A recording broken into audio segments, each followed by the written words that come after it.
जीवन को नया आयाम देने के लिए सपने और आकांक्षाओं का होना बहुत जरूरी होता है, क्योंकि यदि सपने नहीं होंगे, आकांक्षाएं नहीं होंगी, तो जीवन लक्ष्य विहीन हो जाएगा। और यदि लक्ष्य नहीं होंगे तो उनकी प्राप्ति के लिए प्रयास नहीं होंगे, और यदि प्रयास नहीं होंगे तो जीवन को एक नई दिशा नहीं मिलेगी। आज आप जब घर से चले होंगे, कुछ लोग कल चल दिए होंगे जो दूर से आए होंगे, ढेर सारी समस्याएं रही होंगी आपके चलने के पीछे। कहाँ रहेंगे, कैसे हमारा बेटा रहेगा, खाएगा क्या, वहां उसे कोई परेशानी तो नहीं होगी।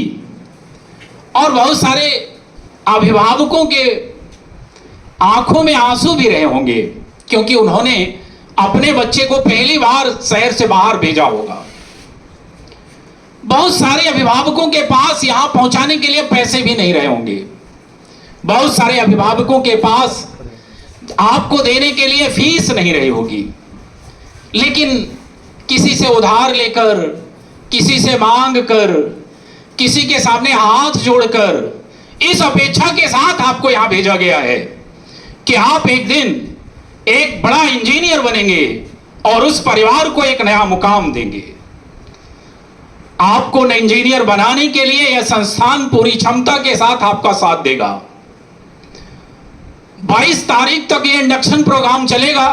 इस इंडक्शन प्रोग्राम में आपको ना केवल इंजीनियर बनाने के सारे एस्पेक्ट समाहित किए गए हैं, बल्कि इंजीनियर शून्य में काम नहीं करता। इंजीनियर जो भी यंत्र बनाएगा उसका उपयोग इस समाज और राष्ट्र में होगा, और वो इंजीनियर समाज और राष्ट्र की आवश्यकता के अनुसार यंत्र नहीं बना सकता जो समाज और राष्ट्र से मिलना न जानता हो। आप लोगों में से मुझे यहां काम करते हुए कई साल हो गए, 17 साल से मैं यहां हूं, और तकलीफ की बात तब आती है जब आप जो इंजीनियर यहां से पढ़ के निकल गए, उनके घर वाले भी कहते हैं कि इंजीनियरिंग के आपके कॉलेज के स्टूडेंट अच्छे तो होते हैं, होशियार होते हैं, लेकिन सामाजिकता का उनमें कहीं ना कहीं अभाव पाया जाता है, तो तकलीफ होती है। आप को केवल अगर आप इंजीनियर बन के रह गए तो आपने अपने जीवन का केवल एक पहलू समाहित किया है।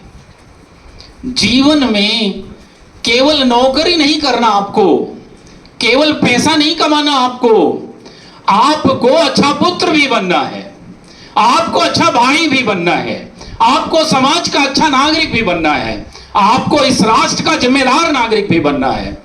कुल मिलाकर आपको अपनी सारी भूमिकाओं में संतुलन स्थापित करना आना चाहिए, और अगर वो नहीं आया तो आप मानिए कि ये उपलब्धि कुछ दिनों बाद आपको हल्की लगने लगेगी, कमजोर लगने लगेगी, और आपके जीवन का जब मूल्यांकन होगा, आपकी उपलब्धियों का जब मूल्यांकन होगा, तो आपका एक पहलू अधूरा दिखेगा।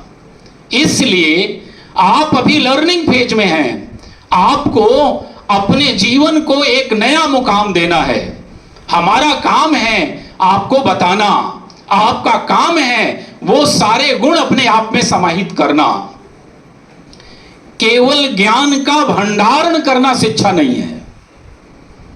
ज्ञान का भंडारण सबसे ज्यादा गूगल के पास है, लेकिन वो गूगल ये नहीं बता पाता कि कौन सी सूचना किस बच्चे से छुपानी है, किसे देनी है।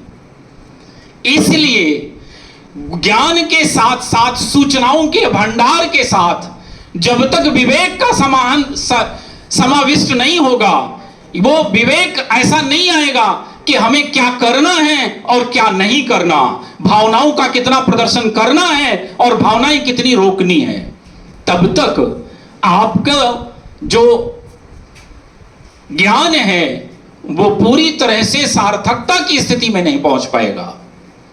ये जो सारे टीचर आपको दिख रहे हैं, ये सारे टीचर, हमारे कॉलेज में समस्याएं हैं कि यहाँ फैकल्टी थोड़ी कम है, लेकिन जितनी है, जितना हमारे पास रिसोर्स है, उस रिसोर्स के आधार पर हम प्रयास करेंगे कि आपको वो सब कुछ देने का प्रयास करें जिसके लिए आप यहाँ आए हैं।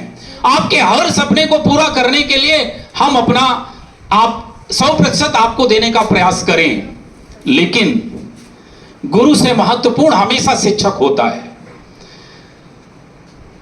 द्रोणाचार्य अपने सारे शिष्यों को अर्जुन नहीं बना पाए, आचरेकर अपने सारे शिष्यों को तेंदुलकर नहीं बना पाए।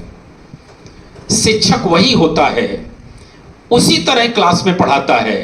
भीड़ इतनी होती है, लेकिन उस भीड़ में से, उसी शिक्षक की क्लास में से कुछ बच्चे ऐसे निकलते हैं कि फिर उन स्टूडेंट्स के कारण टीचर का नाम जाना जाता है। मैं आशा करता हूं कि आप यहां से वो ऊंचाई लेके जाएंगे कि एक दिन हम सारे शिक्षकों का नाम आपकी सफलता के आधार पर जाना जाए। धन्यवाद, मेरी शुभकामनाएं। आप एक साल पढ़िए और इस संस्थान को, अपने परिवार को, समाज को और राष्ट्र को गौरवान्वित होने का मौका दीजिए। धन्यवाद।